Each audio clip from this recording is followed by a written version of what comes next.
Welcome back to the Deep Dive. Yeah. It's Friday, January 23, 2026. And I want to start today by asking you to do something that feels almost involuntary at this point. Just look at your phone. It's probably right there, maybe even in your hand.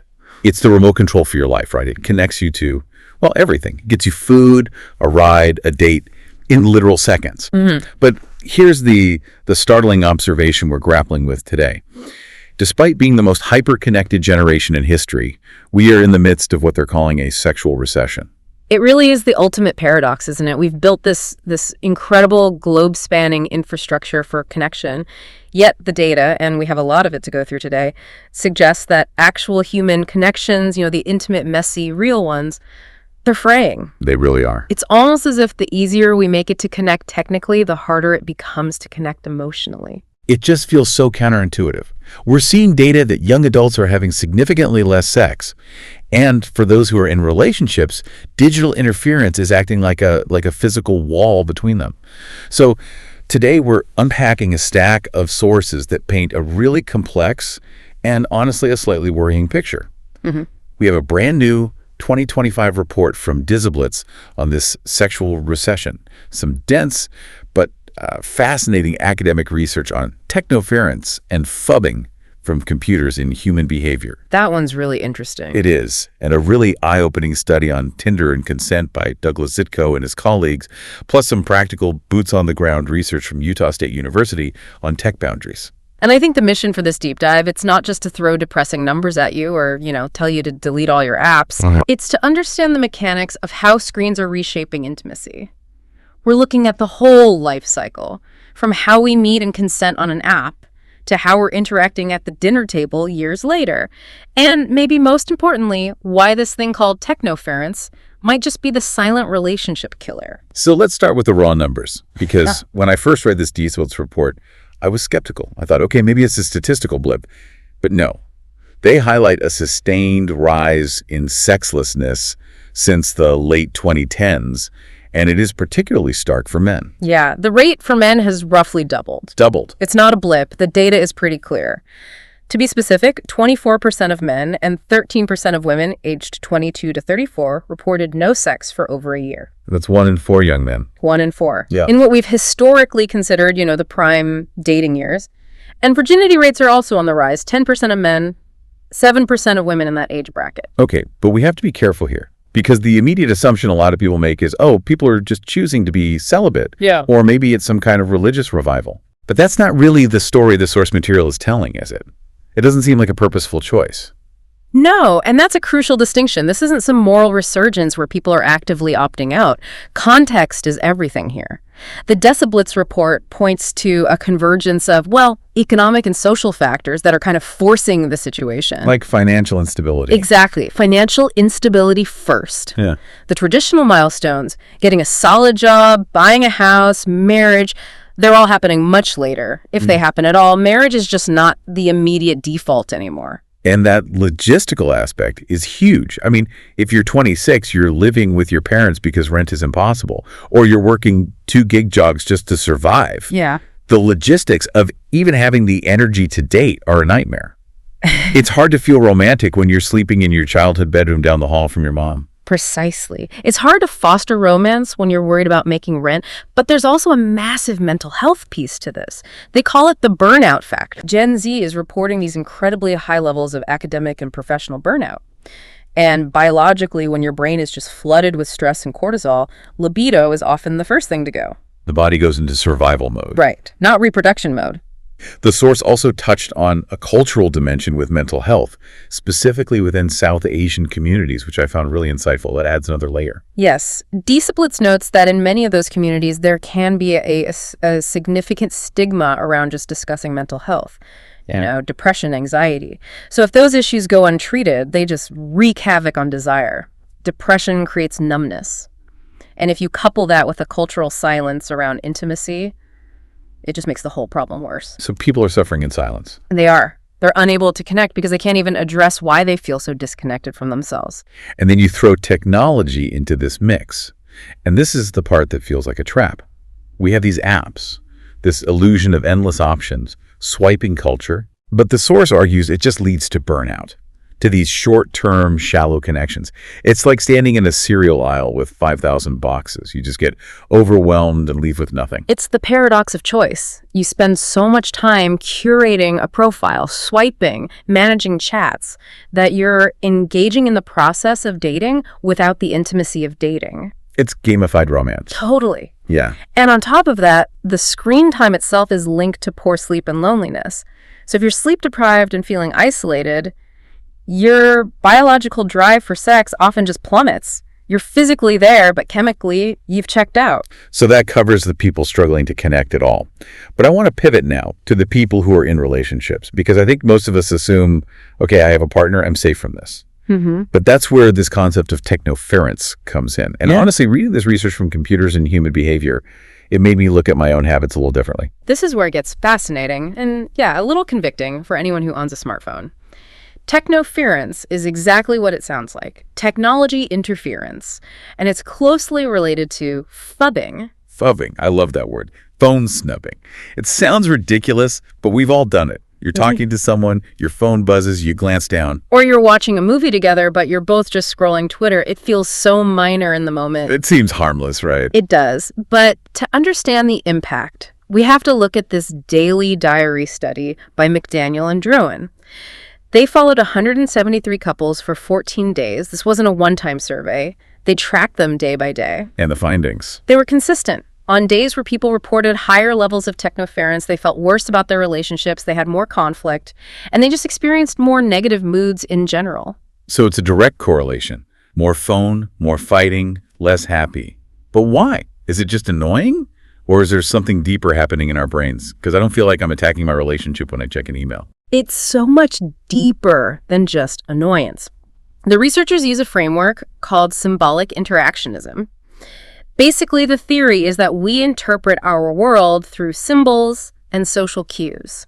So when you're speaking to your partner and they pull out their phone, that phone becomes a symbol. A symbol of what, though? It's just a phone. In that specific moment, it symbolizes a choice. It signals this screen and whatever is on it, an email, a meme, whatever, is more important than you are right now. Oof. Yeah.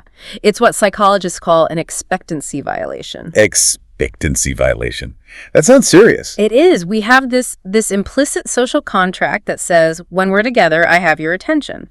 It's a basic requirement for respect, for bonding, and looking at the phone breaks that contract. It creates a sense of exclusion. A huge sense of exclusion. Even if you only look away for 5 seconds, the message your partner receives is one of rejection. It says, you are not enough to hold my focus. That hits home. It's not, I'm checking an email. It's, I'm prioritizing this email over you. And the numbers from Dr. Dave Schramm at Utah State really back this up.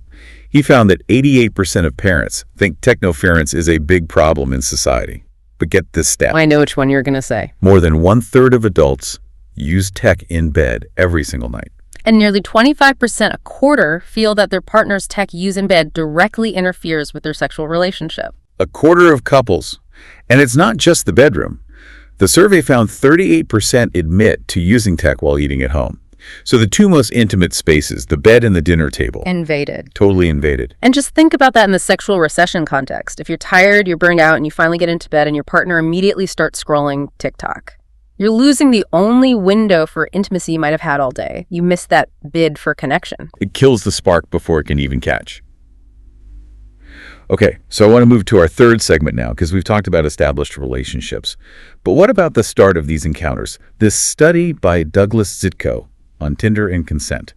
It's fascinating. And honestly, it's kind of disturbing. It really shifted my perspective on how app design actually influences our behavior. This is such a critical piece of the puzzle.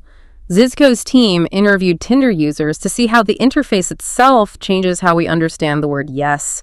And they identified 2 completely different processes.